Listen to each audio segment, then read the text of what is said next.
Can all the imperfect people come to the front, please? Bring it on up. And I need you to pose. Cover girl.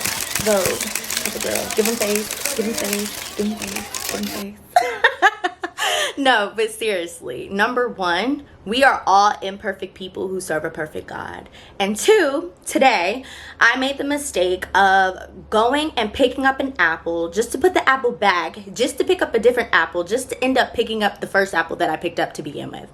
And you're probably like, okay, well, Shekinah, why did you do all that? What was the reason? Like, what was the issue? And it really was because the first apple that I picked up was dented, it was scarred. So I ended up putting it down to pick up a prettier one just to end up getting a revelation in the midst. And the revelation that I got was pick up the dented apple, the scarred apple, because that apple has a story, just like you and me.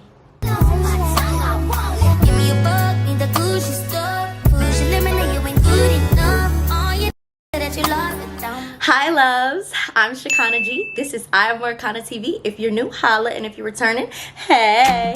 And you have been cordially invited to a sit down session. Sit down session. Sit down session. And today's topic is all about the obsession with perfection. I believe that our imperfections in the eyes of society makes us perfect in the eyes of God. Because from every big so-called forehead, from every scar that we may feel is permanent, right? From being short to being tall, to being big, to being small, to being someone who has vitiligo or somebody who's albino, I believe what makes us all different in a sense really just emphasizes our uniqueness. The Bible says, Songs of Solomon 4:7, my love, you are altogether beautiful. There is no flaw in you. And that's God's words.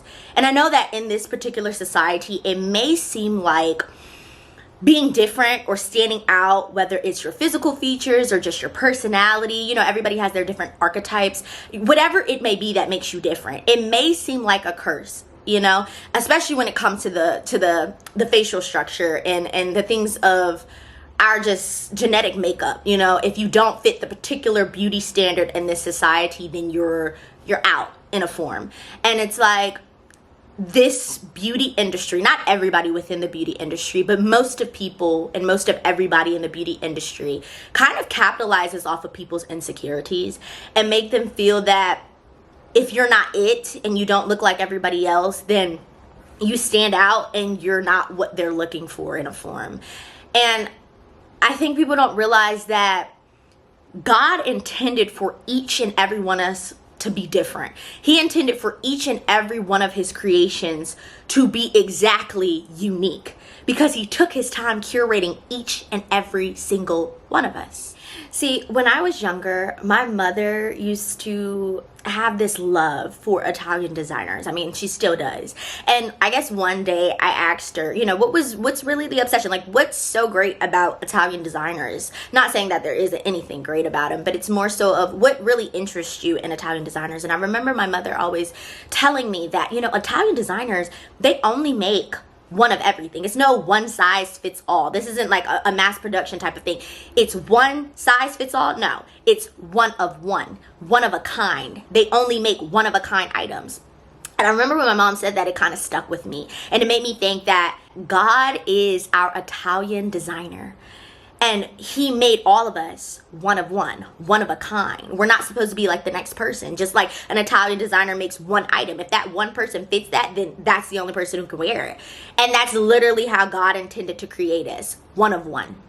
So the next time you look in the mirror, don't like most of what you see. Embrace more of you instead of mourning you. And I need you to look into the mirror and not see and like most of what you see, but love all that you see.